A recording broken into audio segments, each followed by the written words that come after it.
बहुत से कॉर्पोरेट और ऑर्गेनाइजेशंस अपने काम के लिए पब्लिक ब्लॉकचेन का एक मॉडिफाइड वर्जन यूज़ करते हैं, जिसे प्राइवेट ब्लॉकचेन भी कहते हैं।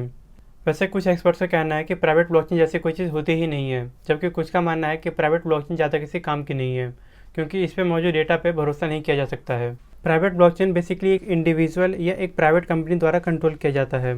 इसमें एक ऑथराइज्ड एंटिटी ही ब्लॉकचेन के सॉफ्टवेयर को डाउनलोड कर सकता है, इसलिए ट्रांजैक्शंस की डिटेल्स एक्सेस करना सबके लिए पॉसिबल नहीं होता है। पब्लिक ब्लॉकचेन के जैसे इसमें किसी तरह की करेंसी माइनिंग जैसे सिस्टम की जरूरत नहीं पड़ती है, क्योंकि ट्रांजैक्शंस को वैलिडेट करने का काम भी कुछ ऑथराइज्ड एंटिटी के द्वारा ही किया जाता है। यहाँ तक कि उस सॉफ्टवेयर को जिसका यूज़ ब्लॉकचेन से इंटरैक्ट करने के लिए किया जाता है, उसे भी केवल ऑथराइज्ड पर्सन द्वारा ही एक्सेस किया जा सकता है। कॉन्फिडेंशियलिटी प्राइवेट ब्लॉकचेन का एक इंपॉर्टेंट पॉइंट है, पर एक इंडिविजुअल या कंपनी को किसी ब्लॉकचेन इंप्लीमेंट करने से पहले बहुत सी चीज़ों को ध्यान में रखना पड़ता है, जैसे कि ब्लॉकचेन के डेटा को कौन कौन एक्सेस कर सकता है, ट्रांजैक्शन की डिटेल्स किन किन लोगों को विजिबल करना सही है, कौन किस डेटा को स्टोर कर सकता है, साथ ही साथ कौन प्रोसेस को स्टार्ट, रीस्टार्ट या स्टॉप कर सकता है। प्राइवेट ब्लॉकचेन में डेटा शेयरिंग के दो मॉडल होते हैं। एक मॉडल वो होता है जिसमें ट्रस्टेड नोड्स में मौजूद डेटा को एक ऑथोराइज्ड ऐप द्वारा ही एक्सेस किया जाता है।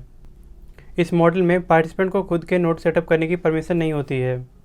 दूसरे मॉडल में पार्टिसिपेंट खुद का नोड तो सेटअप कर सकता है, लेकिन ये नोड प्राइवेट ब्लॉकचेन में मौजूद सभी डेटा को डाउनलोड नहीं कर सकता है, बल्कि केवल उसी डेटा को डाउनलोड कर सकता है जो पार्टिसिपेंट के काम की है या फिर जिसकी परमिशन पार्टिसिपेंट्स को दी गई है। यानी किसी भी मॉडल में पूरी तरह से डेटा को एक्सेस नहीं किया जा सकता है, चाहे रीजन सिक्योरिटी हो, प्राइवेसी हो या फिर कंट्रोलिंग पावर को बनाए रखना। पर सवाल तो ये है कि फिर सेंट्रलाइज डेटाबेस सिस्टम और प्राइवेट ब्लॉकचेन में क्या डिफरेंस है, क्योंकि इन दोनों तरह के नेटवर्क सिस्टम को एक प्राइवेट एंटिटी कंट्रोल कर सकती है। तो इसका जवाब है इम्यूटेबिलिटी का लेवल। सेंट्रलाइज डेटाबेस सिस्टम में डेवलपर जब मर्जी डेटा को एक्सेस और मॉडिफाई कर सकता है, लेकिन प्राइवेट ब्लॉकचेन में डेटा को कुछ हद तक इम्यूटेबल रखा जा सकता है, लेकिन ये डिपेंड करता है उन सभी ट्रस्टेड नोड पर जिनको डेटा की ऑथेंटिकेशन और वैलिडेशन जैसे प्रोसेस की जिम्मेदारी दी जाती है। अब बात करते हैं प्राइवेट ब्लॉकचेन के एडवांटेज की। क्योंकि इस नेटवर्क में नोड की संख्या बहुत कम होती है, इसलिए ट्रांजैक्शन वेरिफिकेशन या कंसेंसस प्रोसेस में बहुत ही कम टाइम लगता है और ट्रांजैक्शंस को बहुत ही स्पीडली ब्लॉक में ऐड किया जा सकता है। इसलिए ये नेटवर्क किसी भी पब्लिक ब्लॉकचेन के मुकाबले बहुत फास्ट होता है। जो लोग इसे ब्लॉकचेन नहीं मानते हैं, उनका लॉजिक ये है कि किसी भी ब्लॉकचेन की कोर फिलोसफी है डिसेंट्रलाइजेशन। सिलेक्टेड नोड खुद डिसाइड कर सकते हैं कि क्या सही है और क्या गलत। नोड की संख्या कम होने की वजह से सिक्योरिटी की इशू होती है। क्लोज सोर्स होने की वजह से पार्टिसिपेंट ये नहीं देख सकते कि सॉफ्टवेयर उनके डेटा को किस तरह से प्रोसेस कर रहा है, जिससे सिक्योरिटी और प्राइवेसी ब्रीचिंग का डर होता है। इसके एप्लीकेशंस की बात करें तो प्राइवेट ब्लॉकचेन का यूज़ एक प्राइवेट कंपनी किसी डिसीजन पे वोटिंग कराने के लिए कर सकती है। इसके साथ ही साथ सप्लाई चेन मैनेजमेंट में इसका एक अच्छा यूज़ किया जा सकता है।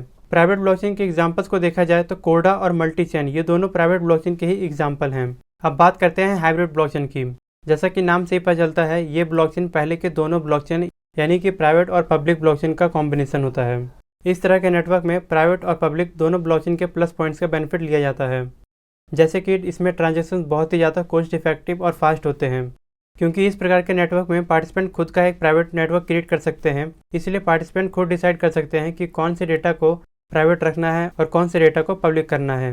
मार्केट में कुछ हाइब्रिड ब्लॉकचेन ऐसे भी हैं जिनमें क्रिप्टो करेंसी का कॉन्सेप्ट तो है, पर माइनिंग का कोई कॉन्सेप्ट नहीं है, जिसका मतलब ये हुआ कि इसमें इंसेंटिव सिस्टम का यूज़ तो होता है, पर कंसेंसस अचीव करने के लिए या डेटा वैलिडेशन के लिए प्रूफ ऑफ वर्क की बजाय किसी और मॉडल का यूज़ होता है, जिसका फ़ायदा ये होता है कि बहुत ही कम इलेक्ट्रिसिटी का यूज़ कर ब्लॉकचेन टेक्नोलॉजी जैसे कॉन्सेप्ट का यूज़ किया जा सकता है। हाइब्रिड ब्लॉकचेन का use business to business transaction में किया जा सकता है। एग्जाम्पल की बात करें तो जिनफिन ब्लॉकचेन एक ऐसे ही कैटेगरी में आता है जो कि बिटकॉइन और इथेरियम से भी कम एनर्जी कंज्यूम करने का क्लेम करता है। अब मिलते हैं अगले वीडियो में एक इससे भी ज़्यादा इंटरेस्टिंग टॉपिक के साथ। तब तक के लिए मैं संदीप कुमार साइनिंग ऑफ।